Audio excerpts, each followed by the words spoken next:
ሺህ ዓመት የሚለው ከክርስቶስ ልደት በኋላ 1000 ዓመት ጀምሮ ያለው የመፈታተን ጊዜ በዚያ ጊዜ በሃይማኖቱ ጸንቶ የተገኘ ሁሉ ያ የመጽሐፈ ደብረ ጽዮን ተካፋይ ነው ብለው ነው የሚቆጥሩት እንጂ ክርስቶስ እንደገና ወደ ዓለም መጥቶ በዚህ ዓለም መንግስት ላይ ዘውድ ደፍቶ ነግሶ ጠጅ ሲያጠጣ አረቂ ሲጋብዝ ስጋ ሲያስቆርጥ የሚታይበት ጊዜ የለም። ማዕዱ ጠረጴዛው መስቀል ነው። ማዕዱ ስጋው ደሙ ነው። ተጠቅሞ የተገኘ ተጠቅሟል። ምግቡ ለዘላለም ነው። በየቀኑ ረሃብ የሚያመጣ ነገር የለበትም። ያለዚያ ቀርቷል ማለት ነው እንጂ የቀልድ ዓለም የለም። ትምህርቱን ሰምቶ ተጠንቅቆ የተገኘ ሁሉ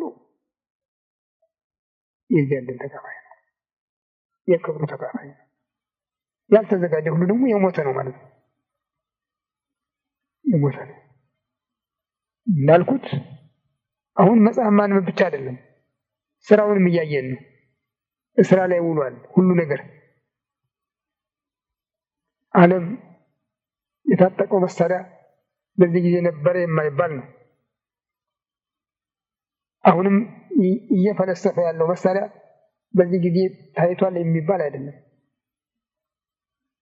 በዚሁ ሳምንት እንኳን ከጃፓን ተወረወረ የሚባለው መሳሪያ በራዲዮ ሲናገር እንደሰማሁት ከሜትር ያነሰ ዕቃ እንኳን ቢሆን ተሰውሮ እንዳይቀር የሚያሳይ ነው የሚል የሰውዬ ፍልስፍና እዚህ ድረስ ደርሷል ማለት ነው። በጨርቅ ቋጥረን እናስቀምጥ የነበረው ሁሉ ቀረ። እንግዲህ አሁን ዋጋ አልባ ሆነ። ይሁን እዚህ ተቀምጦ ሌላውን ዓለም መመርመር ከተቻለ ምንም ነገር የለም። በዚህ ደግሞ እንዳንመካበት የተሰለፉ ሰዎች ይህንን አምነው ነው በአፍጋኒስታን የተሰለፉ። የፈለጉትን ግን እስካሁን አላገኙም። ቢንላደን መርሻ አይደለም ግን አልተገኘም እስካሁን ድረስ። ሳዳም የመድፍ ቁራጭ አይደለም እስካሁን አልተገኘም። እንግዲህ ያ መሳሪያ ከሜትር በታች የሆነው ሁሉ ያሳያል የሚባል ከሆነ እነዚህ ሰዎች ምን ገቡ? አዎ ከሁሉ በላይ የእግዚአብሔር ኃይል ይበልጣል ማለት ነው። የእግዚአብሔር ስራ ይበልጣል ማለት ነው። የለም እንዳንል ግን መሳሪያው አለ አሁንም እየሰራ ነው። በዚህ ድንቅ ዘመን ተገኝተናል። ታዲያ በዚህ ጊዜ ሃይማኖትማ ቢኖረን ምን ያህል አስደናቂ ነገር ነበረ! ምን ያህል ከዚህ ድንቅ ሁኔታ ጋር ሃይማኖት ቢኖረን ኖሮ ምን ያህል ውጤት በተገኘ ነበር። ግን ወደ ኋላ ነው የምንሄደው። አይገባኝም። በጣም በጣም ነው የሚያሳዝነኝ። እንግዲህ ደርሰናል። የሚቀጥለውን ያውቃል ብቻ አንድ ቃል ተናገረ። ጸልዩ፣ ትጉ፣ ጸልዩ። ይህች ቃል ለእያንዳንዳችን የዘላለም ስንቅ ናት። በግላችንም በማህበራችንም እና እንግዲህ ሁሉ ይጠፋል ብለን ተስፋ እንዳንቆርጥ እነዚያ ቀኖች ባያጥሩ ኖሮ ስጋ የለበሰ ሁሉ አይድንም ነበር ካለ በኋላ ነገር ግን ስለተመረጡት እነዚያ ቀኖች ያጥራሉ ብሏል። ለዚህ ግን ከትዕግስት ጋር ጸሎት ሊያስፈልገን ነቅተን ተግተን መጸለይ አለብን። ሌባ የሚመጣበትን ቀን አናውቅምና እሱ ደግሞ ምንድን ነው ያለው? በራዕየ ዮሐንስ ምዕራፍ 16 ቁጥር 15 ላይ ወብፁዕ ዘይተግው ያዕቅብ አልባሲሁ ከመ ይሁን ራቁ ወያስተሪ ኀፍረቱን ተግቶ ልብሱን የሚጠብቅ ሰው ብፁዕ ነው፣ ራቁቱን እንዳይሆን እርቃኑ እንዳይገለጥ ነው ያለ እና እዚህ ላይ ምን አለ? ወናሁ እመጽእ ግብተ ከመ ሰራቂ እኔ ድንገት እንደ ሌባ እመጣለሁ ነው ያለ። እንደ ሌባ እመጣለሁ ነው ያለ። አሁን እኛ የምንጠብቀው ሌባ አይደለም። እንደ ሌባ ድንገት የሚመጣውን ኃያል ብቻ ነው፣ ባለቤቱን ብቻ ነው የምንጠብቀው እና ስለዚህ ወንድሞች እህቶች እስኪ በያላችሁበት በያለንበት ነቅተን ለጸሎት እንትጋ። ደጅ ነው በር እንቆርቁር፣ ክፈትልን እንበለው። ይሄ ቤት ተዘግቷል፣ መብራት ጠፍቷል፣ ጨልሟል። የውጭዎቹ አራዊት እያጓሩ ነው። ውስጥ ለውስጥ ያሉትም አራዊት እንዳይጥ ያሉ ተሽለፍላፊዎች ደግሞ እቃውን ሁሉ እያማቱ ነው አለን ይላሉ። ለጥፋት እንደተዘጋጁ ይናገራሉ። እንግዲህ ሁሉም የሚያድኑ እኛን ነው ማለት ነው። እና ስለዚህ አድነን። እነዚያ በመርከብ ላይ የነበሩ ሰዎች መርከቢቱን ማዕበል ሞገድ እየወሰደ ከዚያም ሲያላትማት በነበረ ጊዜ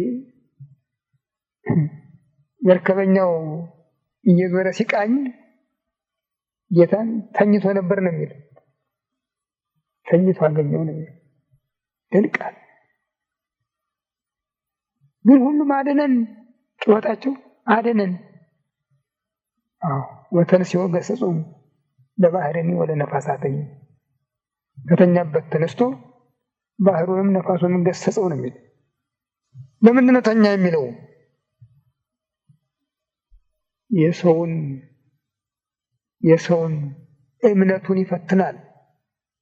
እምነቱን ይፈትናል፣ ይመረምራል፣ ይታገሳል፣ ይጠብቃል። ግን ለክፉ አይፈትንም። ለመልካም ነገር መሆኑን አውቀን እኛም አቤት እንድንለው ይፈልጋል። አድነን እንድንለው ይፈልጋል። አሁን ቤተክርስቲያንን የዓለም ማዕበል ከአንዱ ወደ አንዱ እየወሰደ እያላተማት ነው፣ እያጋጫት ነው፣ ከማትወደው ጋር እያስተቃቀፋት ነው። ክፉ ብርድ ከቆማጣ ያስተቃቅፋት ይባላል። ከማትወደው ከእስላም ከቡድሃ ከሂንዱ ጋር እያስተቃቅፋት ነው፣ ከይሁዲው ጋር እያስተቃቅፋት ነው። ሌላውን ልትመራ ልታስተምር ይገባት የነበረች ቤተክርስቲያን ለራሷ እንኳን ታውራ ያንንም እየጨበጠች ነው። ያንንም የሚያድነኝ እየመሰላት ይህን ከመዋቅ እንኳን ወርዳለች ማለት ነው። እና አድነን ማለት አለብን። አሁን ነው የጸሎት ጊዜ፣ አሁን ነው በር የምንመታበት ጊዜ፣ አሁን ነው አቤት አቤት የምንልበት ጊዜና ስለዚህ ነቅተን ተግተን በቤታችን እንሰለፍ። ይሄ ጾም ከዚህ በፊት መላለስ እንደነገርኳችሁ የኢትዮጵያ ታላቅ ጉልበት ሆኖ የኖረ ጾም ነበረ። በዚህ 30 ዓመት ግን የቀልድ ነው የሆነው። የቀልድ ስለሆነም ዋጋ አልሰጠም። እግዚአብሔር በቸርነቱ ከሚያደርገው ምጽዋት በስተቀር ይህ ጾም ዋጋ አግኝቶ ኢትዮጵያን አላዳንም። ከውድቀት ወደ ውድቀት፣ ከስብራት ወደ ስብራት እየሄደች ነው። አልተመለስንም፣ ይሻላልንም። እንዴት ሰውን የሚጨርስ መቅሰፍት መጣ፣ ተሰብሰቡ እንዝፈን። ረሃብ መጣ፣ ተሰብሰቡ እንዝፈን። ምን ማለት ነው? እንዘን ቀርቶ ይሄ ነው አሁን ያለንበት። እና እባካችሁ እንጸልይ፣ ለጸሎት እንትጋ። አምላካችን ጾማችንን ጸሎታችንን በቸርነቱ ተቀብሎ እኛንም ሀገራችንን የሚጠቅም እንዲሆን ፈቃዱ ይሁን።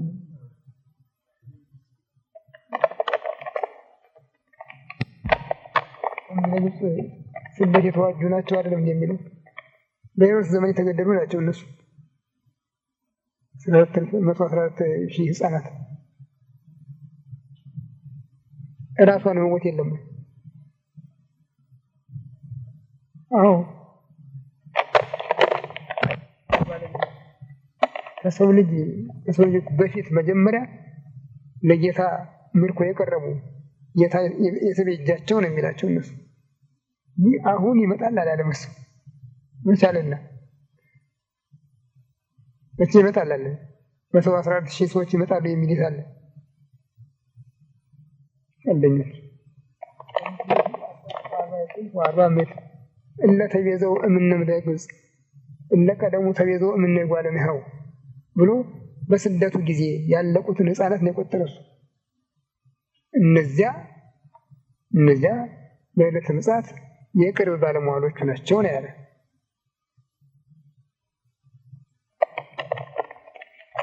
ረፈኝት ይወጣሉ አይደለም ያለው። ዱባ ይቀልዳል። እናንተ እኮ ነው እንጂ ያለ ሌሎች እኮ አላለም። እናንተ ነው ያላቸው። በ12 ወንበሮች ደግሞ 12 ናቸው እና እነዚህ የተወሰኑ ነገሮች ናቸው። ከትንሣኤ በኋላ ትምህርቱን ይረከባሉ። የመምህርነቱ ወንበር እነሱ ይረከባሉ። ይሄ ነው እንጂ በዕለተ ምጽአት አይደለም። ያ አመ ይነብር ወልደ እጓለ እምሕያው በስብሐተ አቡሁ ከዕርገት ጀምሮ ከዕርገት በኋላ በ10 ቀን መንፈስ ቅዱስን ተቀብለው ሁሉም በዓለም በየዕጣቸው የሚወጡ መሆናቸውን ነው የተናገረ እንጂ በዕለተ ምጽአት ያም ተቀምጦ እንዲያው እሱ የመሃል ዳኛ ሆኖ በየዳኛው ደግሞ ስንንከራተት ምን ወጣ ነው እንዴ? ምናልባት ወጥተን ማሰረተ ብለት ነገደ እስራኤል ያላቸው በ12 ሐዋርያዊ መንበር ሁሉም በየራሳቸው ተሰልፈው ያስተምራላችሁ ያላቸው።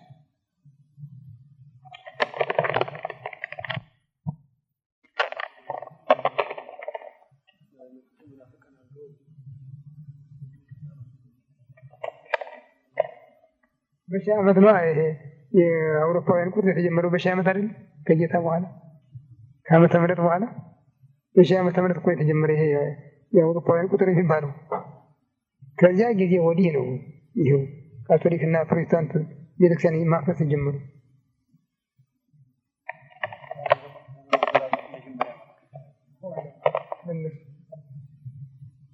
የመከራው ዘመን ነው ይሄ እሳደ ደብረ ጽዮን የምንለው ሰዎች የተለዩበት ይህ ዘመን የዓለም መጀመሪያ አይደለም። ለአሁኑ ይሄ ክርስቶስ 1000 ዓመት ይነግሳል ወይ ነግሱ መስለው 10 ምዕተ ዓመት 1000 ዓመት አብረው ይነግሳሉ የሚለው ይሄ የፈተና ዘመን ነው።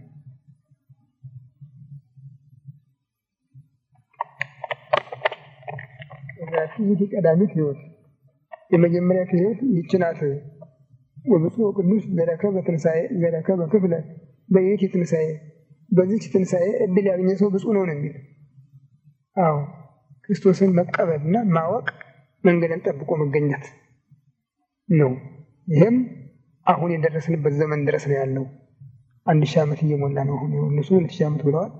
እኛም ጥቂት 5 ዓመት ነው የሚቀረው ሞላል እና በዚህ ጊዜ ግን ይላል በራእይ ምዕራፍ 20 አስቀምጦታል። ሰይጣን ከእስራቱ ይፈታል ነው። ከእስራቱ ይፈታል እና ሞላውን ዓለም ጎግ ማጎግን ሰብስቦ ወደ ኢየሩሳሌም ያመጣቸዋል። ያሉት ባለ ሀገር ቅድስት ኢየሩሳሌምን ይከባሉ ነው የሚለው። አሁን ጦርነት ሁሉ እኮ ኢራቅ ላይ አይደለም፣ ከኢራቅ ወደ እስራኤል ነው። ከኢራቅ ወደ እስራኤል ነው አሁን የሚያንጋጥጥ መነሻው ነው ኢራቅ እንጂ ፍጻሜው እስራኤል ናት። እና በዚያ ላይ እሳት ከሰማይ ወርዳ ተበላቸዋለች ነው። ስለዚህ ያሳታቸው ሰይጣን እና ሐሳዊ ነቢዩም ተፈርዶባቸው አውሬው ወደ ወደቀበት ወደ ሲኦል ይወርዳሉ፣ ወደ ገሃነም ይወርዳሉ ነው የሚለው። ከዚህ በኋላ ነው ታላቅ ዙፋን ተዘርግቶ አየሁ። ያን ጊዜ ሙታን ታናሹም ታላቁም ተሰብስቦ በፊቱ ቆሙ፣ መጽሐፍትን ተከፈቱ፣ እንደ መጽሐፍት ቃል ተፈረደባቸው የሚል ከዚህ በኋላ አሁን እንግዲህ የሺህ ዓመት ፍጻሜ ነው። ጦርነቱ እንዳለው ተጀምሯል፣ እየቀጠለ ይሄዳል። አሁን መላውን ዓለም አላካተተም። በሚቀጥለው ግን መላውን ዓለም ያካትታል። አሁን ኢራንና ሶሪያ ለኢራቅ እርዳታ እያቀበሉ ነው የሚል ክስ አሜሪካን ፈጥራለች። በዚህ መሰረት እንግዲህ ጦርነቱ ወደ ኢራን ወደ ሶሪያ ይስፋፋል ማለት ነው። እንደ ሰሜን ኮሪያ ያለ ድቅን አለ። ይህም አንድ ነገር ነው ማለት ነው። መስኮብ ሊገቡ እንዳቆመቆቡ ናቸው። ይሄ ነው እየቀጠለ የሚሄድ ነገር ነው። ባጭሩ የሚፈታ ነገር አለ። እስልምናም ኮሚኒዝምም ከምድር ገጽ ጨርሰው የሚደመሰሱበት ጊዜ ስለሆነ ጦርነቱ በቀላል የሚታይ አይደለም።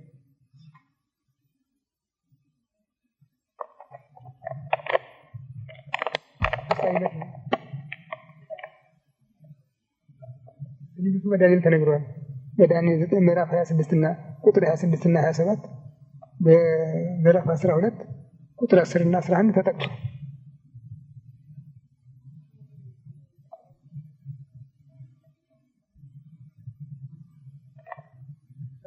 እንኳን ክርስቶስ እስኪመጣ ያለን የኛውን አይደለም የሚመለከት ከዳንኤል ዘመን እስከ ጌታ መምጣት ያለው 490 ዓመት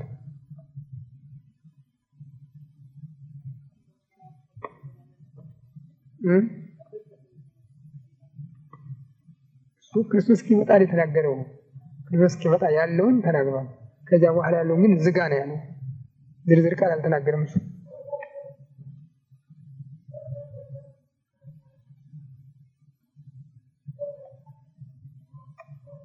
አንተ እረፍ ሂድ መጽሐፉን ዝጋ ያለው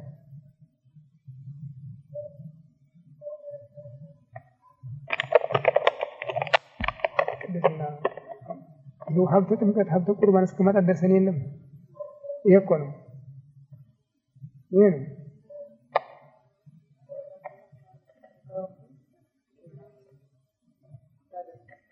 አዎ በሳይተን ቁርባናት ይሻላል የለንም አሁን በዓለም በሙሉ የለም።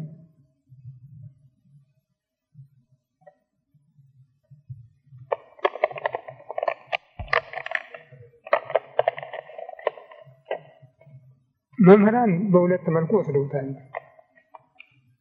በአንድ በኩል ስለ ቤተ እስራኤል ተበተና የነበረች ቤተ እስራኤል ተሰብስባ መንግስት የመመስረቷ ታላቅ ሕዝብ የመሆኗ ምክንያት ነው እና እሷ መጀመሪያ ጠፋለች ብሎ ተናግሮባታል። ኋላም ትመለሳለች ብሏል። እንዲያውም ይህ ሁሉ እስኪሆን ድረስ ይህች ትውልድ እንዳትጠፋም ብሎ ተናግሮላታል። ስለዚህ የእሷ መነሳት ነው በርዕስ የተባለች እሷ ናት ብለው ሊቃውንት በአንድ ፊት ተርጉመዋል። በሌላ ይህን የተረጎሙ እነ ቅዱስ ዮሐንስ አፈወርቅ ናቸው። በሌላ በኩል ደግሞ ኃጢአት ነው፣ ኃጢአት ናት። ኃጢአት እያደገች እየሰፋች ስታዩ በዚያ ጊዜ መከር እንደቀረበ ጥፋት እንደመጣ እወቁ ብለው ተርጉመዋል። ቅዱስ ዮሐንስ አፈወርቅ ግን ይህን ተቃውመው እንዴት በለዚህ ቤተ እስራኤል ምን ትሆነውና ያለው ቤተ እስራኤልን ይጋፋል ብለው እነሱ ደግሞ በኩላቸው ብለዋል። ግን ሁለቱም ነው የምናየው። አሁን እኛ ሁለቱም አለ። የኃጢአት መስፋፋት ማደግም አለ፣ የእስራኤል መስፋፋት ማደግም አለ። እንግዲህ ያልነበረች እስራኤል ከክርስቶስ ልደት በ74 ዓመት ነው የጠፋችው። ከስቅለት በኋላ በ44 ዓመት ከዚያ በኋላ ምንም እንኳን ዘሯ ባይጠፋም በዓለም ተበትና ብትኖርም ምንም ሕዝብ መሆኗ ሳይታወቅ ነው የኖረችው። እንደገና በእኛ አቆጣጠር በ48 ዓመተ ምህረት ነው ዓለም ጀርመን ሲወድቅ እንደገና እንድትገባ ያደረጓትና እንግሊዝ። ከዚያ ጊዜ ጀምሮ ፍልስጤማውያን እና እሷ ተናንቀው እየተዋጉ ደማቸውን እያፈሰሱ ደማቸውን እያፈሰሰች አሉ። አሁን ስልጣኔውም አንጻር እሷም እያደገች ነው፣ ሌሎችም እያደጉ ነው። በተለይ በአሜሪካን ከለላ ያላት ሁኔታ እየጨመረ ስለመጣ ኑክሌር እስከ መታጠቅ ደርሳለች ነው የሚባለው። አሁን የሌሎች ሀሳብ ደግሞ እነ ኢራቅን እነ ኢራን እነ ሰሜን ኮሪያን የሚገሰጹ ከሆነ እስራኤልም መመታት አለባት የሚል ሀሳብ ነው ያላቸው። ይሄ ደግሞ የእነሱ ሀሳብ ብቻ አይደለም፣ የእግዚአብሔርም ሀሳብ ነው።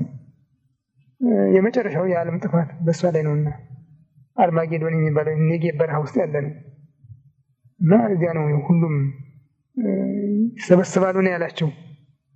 አሁን ተፋጠው ያሉት ጦርነት ናፋቂዎች ሁሉ እንደው አይደለም ያን የጥፋት መሳሪያ የታጠቁት ሊሰሩበት ነው። የእግዚአብሔር ቀጠሮ አላቸው። እንደም የጠቀስኩት እንደ ሌባ ድንገት እመጣለሁ ብሏል አለ ቀጠሮ እና እነዚህ ባለ 666 ወገኖች ግሎባላይዜሽን ምትሉት ግሎባል የሱ ህብረት ናቸው እነሱ ወገኖችና ደግሞ ራሳቸውን ችለው የሚንቀሳቀሱት ምዕራባውያን ሐሳዊ ነቢይ እስላሙ ነቢይ ላደን እነዚህ ሶስቱ ጎራ አንድ ላይ የሚገናኝበት ነው ያ አርማጌዶን እና ለሁሉም ኃጢአትም እስራኤልም አስተዋጽኦ አላቸው። በጊዜ የመጡ ናቸው።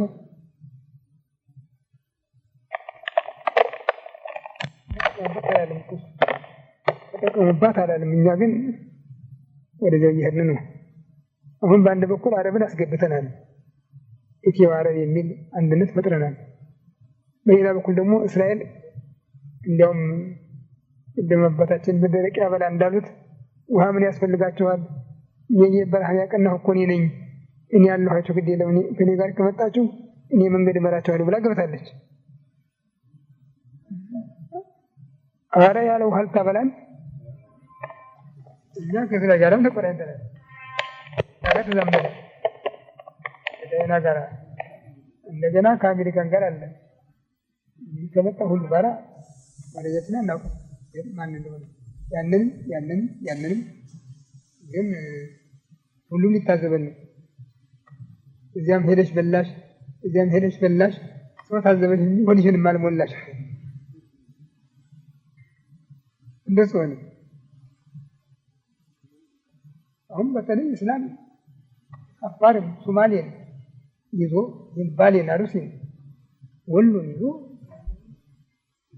ሳውዲ አረቢያ እየገባ ነው።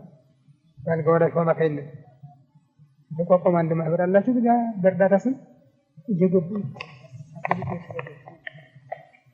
የሻውያን ገብቶ በተጠበቅ በዚያ ምክንያት ግራኝን ያህል ጠላት ቱርክን ተደግፎ ተነስቶ ምን ያህል ጥፋት እንዳደረሰ ታሪክ ይናገራል። ቀጥሎ በአጼ ሱስንዮስ ዘመን 17 ዓመት እቺ ሀገር ምን ያህል እንደታወከች እንደታመሰች ታሪክ ይናገራል። ኋላም አጼ ኃይለ ሥላሴ የካቶሊኮችን እርዳታ አገኛለሁ ማለት ወደዚያ ስላዘነበሉ 5 ዓመት የደረሰብንን እናውቃለን። አሁን ግን ከዚያ የባሰ ነው የተደረገው። የደረሰውም ሁሉ መስፋፋቱ ሁሉ የካቶሊክ መስፋፋት፣ የፕሮቴስታንት መስፋፋት፣ የእስላም መስፋፋትና ማየል ምን ያህል እያደገ ነው። ምናልባት ካቶሊክ ፕሮቴስታንት አሳልፈው ከሚሰጡን በስተቀር ሌላ ሊያደርጉ አይችልም ይሆናል። እነሱ ያው ከቦቀሉ ዱቄታቸው በስተቀር ሌላ ሊያደርጉ አይችልም ይሆናል። እስላም ግን እየታጠቀ ነው። ቢላዋ እየሳለ ነው። አደገኛ ነው። ወይ ጉድ! እነሱ ይሞታሉ ብለን እኛ መሞታችን ጥሩ ነው እንዴ? ገና እነሱ የማይላቸውን እኛ እንለቅ። ለእነሱ ብለን እንኳን የሚያችን የምንለው ለእኛ ለራሳችን ብለን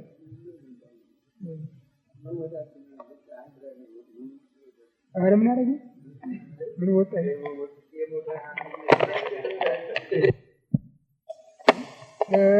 ፕሮቴስታንትም ጀርመን፣ ስዊድን፣ እንግሊዝ አለ። ለእስላምም ሳውዲ አረቢያን ያህል ሀገር አለ የሚታገልለት።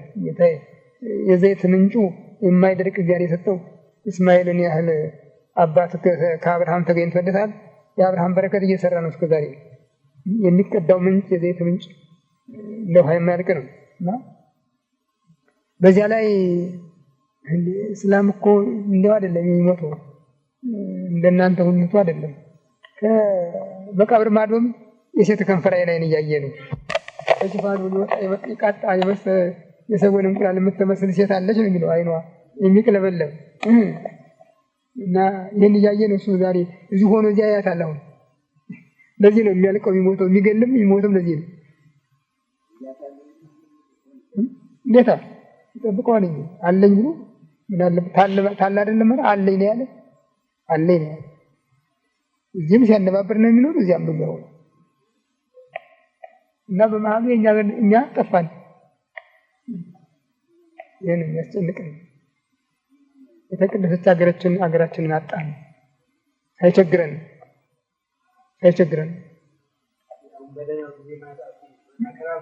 አዎ በደህናው ጊዜ ይህን የሚያስደነግጠው ይሄን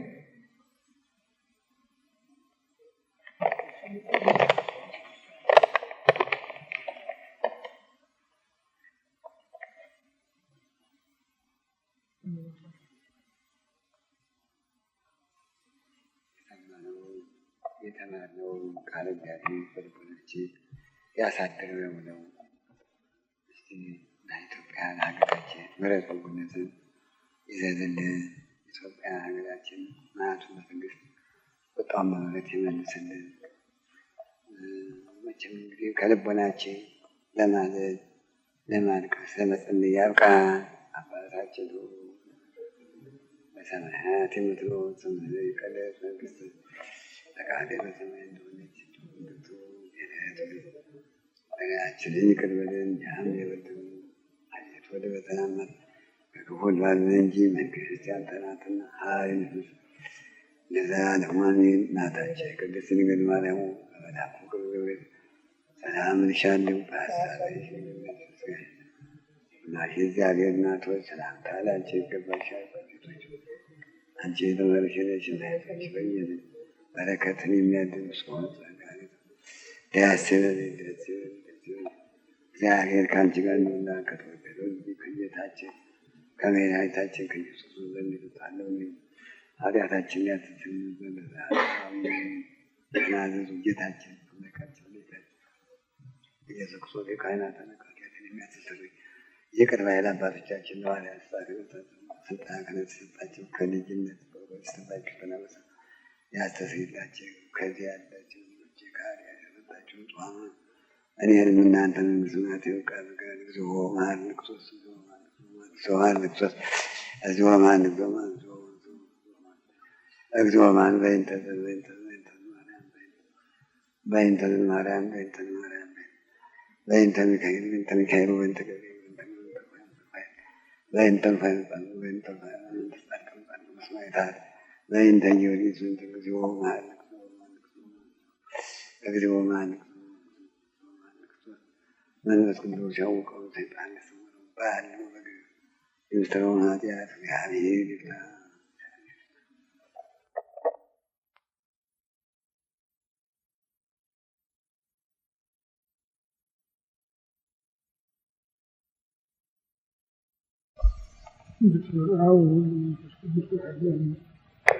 አሜን። አቤቱ ቸር እግዚአብሔር አምላካችን ሆይ በዚህ ዕለት በዚህ ሰዓት በዚህ ስፍራ በቸርነትህ ስለሰበሰብከን ለዚህ ከፍተኛ ቀጠሮ ስላደረስከን ከሁሉ አስቀድሞ ቅዱስ ስምህን እናመሰግናለን። ቸር እግዚአብሔር አምላካችን ሆይ ሁለት ወይም ሶስት ሆናችሁ በስሜ ከተሰበሰባችሁበት እኔም ከዚያ በመካከላችሁ እገኛለሁ ባልከው ቃል ኪዳን መሰረት በመካከላችን እንድትገኝልን ስብሰባችንን እንድትባርክልን ልናውቀው የሚገባንን የሚጠቅመንን ትምህርት እንድታስተምረን አእምሯችን ሊሸከመው የሚችለውን ምስጢር እንድትገልጽልን ቅዱስ መንፈስህን እንድታሳድርብን ሀገራችን ኢትዮጵያን ኦርቶዶክሳዊት ተዋሕዶ ቤተክርስቲያናችንን ክርስቲያን ሕዝብህን በቸርነት እንድታስብልን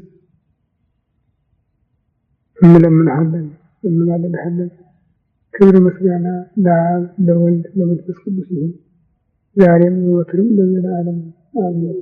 አባታችን ሆይ በሰማይ የምትኖር ስምህ ይቀደስ ይምጣ ፈቃድህ በሰማይ እንደሆነች እንዲሁ በምድር የዕለት ምግባችንን ስጠን በደላችንን እኛም የበደሉንን ይቅር እንደምንል አቤቱ ወደ ፈተና አታግባን ከክፉ አድነን ኃይል ምስጋናም ለዘላለሙ አሜን። እመቤታችን ቅድስት ድንግል ማርያም መልአኩ ቅዱስ ገብርኤል ሰላምታ ሰላም እልልሻለሁ በሐሳብሽ ድንግል ነሽ በሥጋሽም የአሸናፊ እግዚአብሔር እናት ሆይ ሰላምታ ላንቺ ይገባሻል። ከሴቶች ተለይተሽ አንቺ የተባረክሽ የማኅፀንሽ ፍሬ ኢየሱስ ክርስቶስ ምስጋና አምላክ ሆይ ጸጋን የተሞላሽ ደስ ይበልሽ እግዚአብሔር ከአንቺ ጋር ነውና ከተወደደው ልጅሽ ከጌታችን ከመድኃኒታችን ከኢየሱስ ምሕረትን ለምኝልን ኃጢአታችንን ያስተሰርይልን ለዘላለሙ አሜን። ኦ እግዚእ ኢየሱስ ክርስቶስ በከመ በሳህልከ ምሕረትከ ሠረይ ኃጢአቴ ወኃጢአተ ኩሉ ሕዝብ ጌታዬ ኢየሱስ ክርስቶስ እንደ ይቅርታ እንደ ቸርነትህ ብዛት የእኔንም የሕዝብህንም ኃጢአት አስተስርይ። በማወቅ ባለማወቅ በማሰብ በመስራት በመናገር የተፈጸመውን ሁሉ እግዚአብሔር ይፍታ፣ እግዚአብሔር ይባርክልን። መጋቢት 20 ቀን 1995 ዓመተ ምህረት ዛሬ 27ኛ ቀን ነው። ጾማችን በባህላችንም እኩል ጾም ይባላል። 28ኛው ቀን ለወዲያኛውም ለወዲህኛውም መገናኛ ስለሆነ እኩል ጾም ይባላል። በዓሉ በቤተክርስቲያን ያለን መታሰቢያ ደብረ ዘይት ነው። ይህ ሳምንቱ መጻጉዕ ይባል ነበር። መጻጉዕ ማለት በግዕዝ ቋንቋ በሽተኛ ድውይ ማለት ነው እና እንደው ሳምንቱን አጠቃለው በዚሁ ስም ጠርተውታል። ሀሳባቸው ግን ጌታ በወንጌል በልዩ ልዩ ድውያን ላይ ያደረገውን ታምራት ለማመልከት ነው እና ደግሞ ሰፊ ዝርዝር ያለው ነው።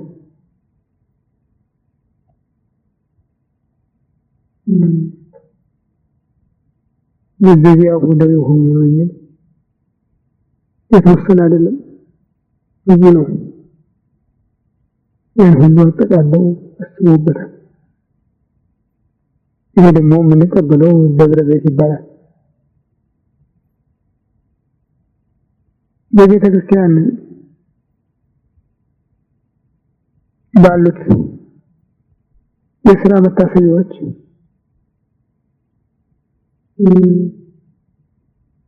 በራሳቸው በበዓላቱ ስም የተሰየሙ አሉ። በቦታም የተሰየሙ አሉ። ከእነዚህ አንዱ ደብረ ዘይት ነው። በቃና ዘገሊላ፣ ደብረ ታቦር ያሉም አሉ። ያንን በዚያ ላይ የተፈጸመውን ስራ ለማስታወስ ሲባል የተለመደ አነጋገር ነው። ጌታ ትምህርቱን በሚያስተምርበት ጊዜ ለጉዳዩ ምክንያት ይፈልግለታል። ጥያቄ የሚቀሰቅስ ነገር የህዝቡ መንፈስ የሚነቃቃበትና በዛ ጉዳይ ላይ ትምህርት ሊያገኝ የሚችልበት ነገር ይፈጥራል። ይህንንም አንድ ቀን ቤተ መቅደስ ገብቶ ከደቀ መዛሙርቱ ጋር አብሯቸው እየተዘዋወረ ሲጎበኝ ቆይቶ ወጣ። እና ደቀ መዛሙርት ግን ቤተ መቅደሱን ስራውን በጣም ያደንቁ ነበረ። ከሰሎሞን በኋላ ለሶስተኛ ጊዜ የተሰራው ቤተ መቅደስ ነው እና ብዙ ጌጣጌጦች የተጌጠ ነው ብለው ይደነቁበት ነበር።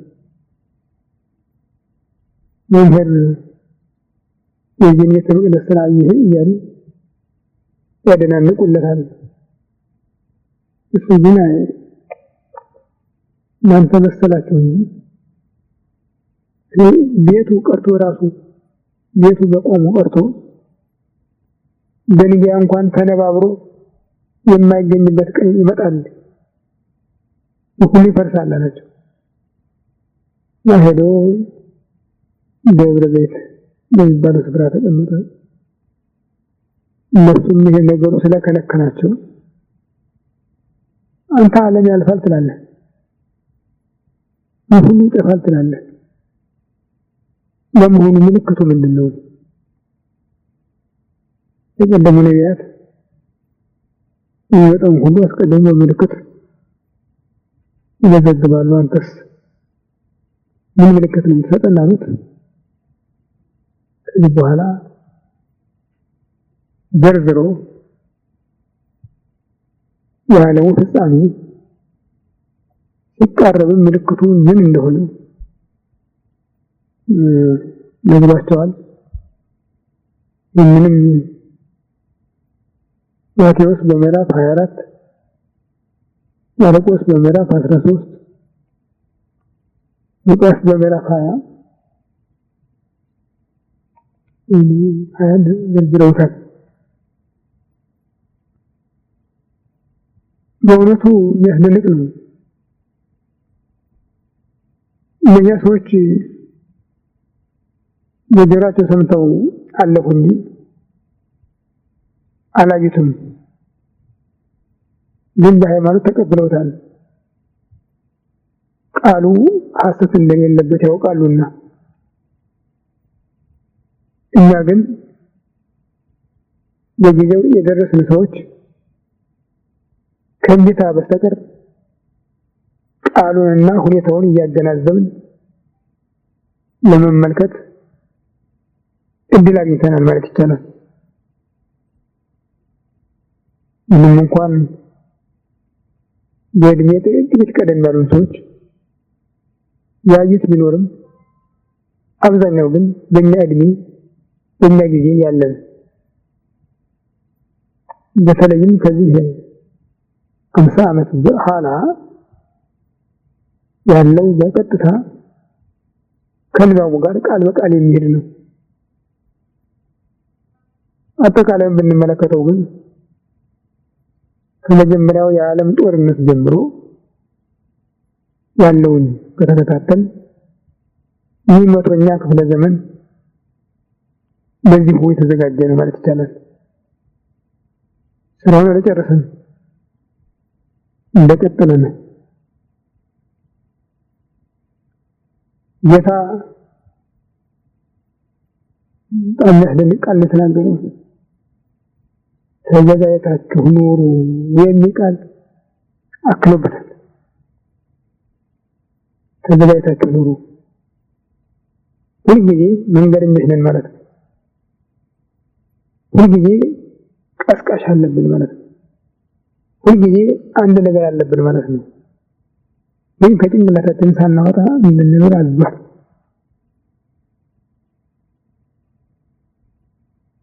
ሁኔታው ደግሞ መንፈሳዊ ብቻ አይደለም፣ ስጋዊ ብቻም አይደለም። መንፈሳዊ ከስጋዊ፣ ስጋዊ ከመንፈሳዊ የተጣመረበት የተቀላቀለበት ነው። ተጠንቀቁ፣ እንዳያስቷችሁ ተጠንቀቁ ነው ያለ። ያለኋችሁ አይደለም ያለ፣ ተጠንቀቁ። ይሄ በሰው ቃል ቢነገር ኖሮ ምን ያህል ሞኝነት አድርገን እንቆጥረው ነበር። ተጠንቀቁ ይለናል ብለን እናስተላልፍ ነበር። በዚህ ቃል የተነገረ በሱ ቃል የተነገረ ኦቆኬ ያሰሩኩም እንዳያስቷችሁ ተጠንቀቁ፣ ብዙዎች በስሜ ይመጣሉ ነው ያለ። በስሜ እኔ ክርስቶስ ነኝ የሚሉ አሉ፣ እኔ የክርስቶስ ነኝ የሚሉም አሉ።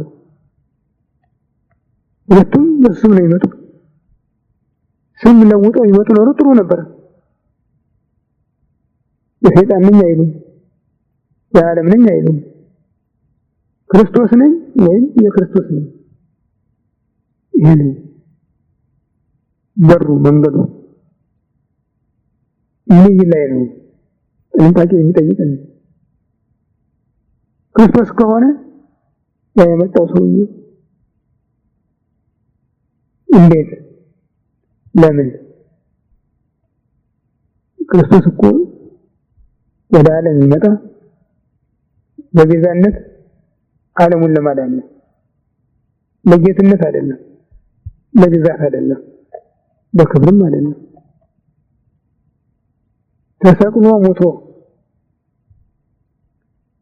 እስከ መስቀል ሞት ድረስ መከራ መስቀልን ታግሶ ሰዎችን ያደለም ይመጣ። እንዲህ ይሆናል ሁሉ ይመጣ የለም። እንዳይመጣም በሩ ተዘግቷል። ተፈጽሟል ሁሉ ነገር። የክርስቶስ ነኝ እንዳይል ደግሞ የክርስቶስ ነኝ የሚሉት ሁሉ ነው የሚያደኑ እነዚህ ሰዎች። የክርስቶስ ከሆነ የክርስቶስ ነኝ ከሚል ጋራ አብሮ የሚሰራ እንጂ የክርስቶስን ወገን የሚጋፋ የክርስቶስን ቤተክርስቲያን የሚያጠፋ አይመጣም ነበር። አሁን ያለው ይሄ ነው። ስለዚህ ነው በስሜ ይመጣሉና ተጠንቀቁ ያለ። እኛ ግን አልቻልንም። በዚህ ጉዳይ ላይ ጥንቃቄ ልናደርግ አልቻልንም። እንደውም እንደ ልብስ ሁሉ ሃይማኖት መለዋወጡን የሚጠቅም መስሎ የታየን ይመስላል። እዚያም እንደው ተዝም ጣልቃ ገብ ከምንሆን በስተቀር ራሳችንን መጠበቅ አልተቻለም። ይሄ ደግሞ ለተራው ሰው ብቻ ሳይሆን ለተላላቆቹ ሳይቀር እና ተጠንቀቁ የሚለው ቃል እኔ ሁሉ ያስደነግጠኛል። ባስታወስኩት ቁጥር ያስደነግጠኛል።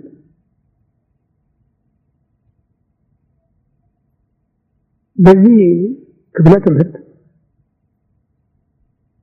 በእውነት ሰዎች በጣም በደንብ ሊያስቡ ይገባቸዋል ነው። ሌላ ጊዜ እረዳችኋለሁ የሚል ቃል አለበት በሚሰጠው ትምህርት ሁሉ። በዚህ ክፍለ ትምህርት ግን እረዳችኋለሁ የሚል ቃል የለም። ራሳችንን እንድንቆጣጠር ብቻ የሚያስጠንቅ ነው ያለው። በስሜ ይመጣሉ ከሚለው ጀምሮ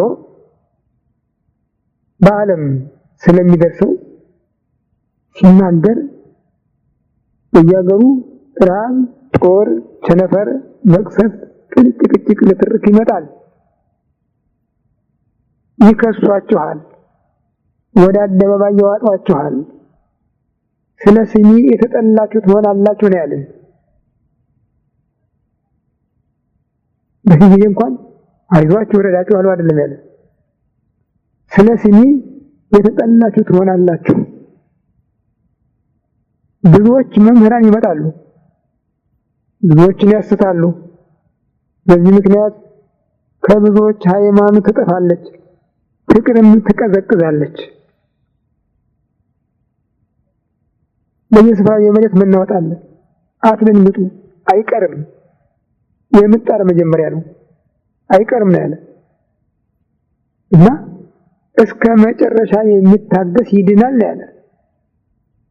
አይገርማችሁም? እስከ መጨረሻ የሚታገስ ይድናል። የማን ጭንቅላት ነው ይሄን የሚችለው? እንዴት ያለ ጭንቅላት ነው? ሁሉ አመዛዝኖ የቅጣት ነው፣ የመቅሰፍት ነው፣ የኃጢአት መልስ ነው ብሎ የሚችለው ማን ነው? አንችል ብለን የምንፍረከረከው አንችል ብለን የገዛ መሪዎቻችን ከድተውን ሜዳ በትነውን